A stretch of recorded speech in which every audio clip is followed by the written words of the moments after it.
nevařila. Co to povídáš? Třikrát uvařila. Ale já končím, já na to nemám nervy. Abych si říkala, s tebou hádala. Podívej se, jaký chlap vypadá. Jak ti není hamba? Končím. Toho chlapa si udělala ty takhle doma? Jakýho chlapa? Ona mu měla nohy. A ne, že sebe dělá a kamarádi a kouření kafíčko. To jo. On chtěl kamarády, jenom chtěl ženkou, která se bude dobře bavit.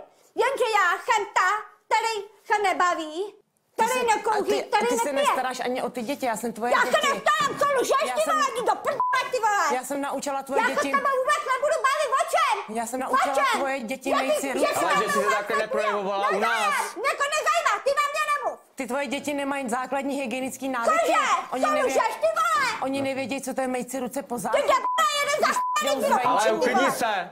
Ty vole, vůbec mi nevím,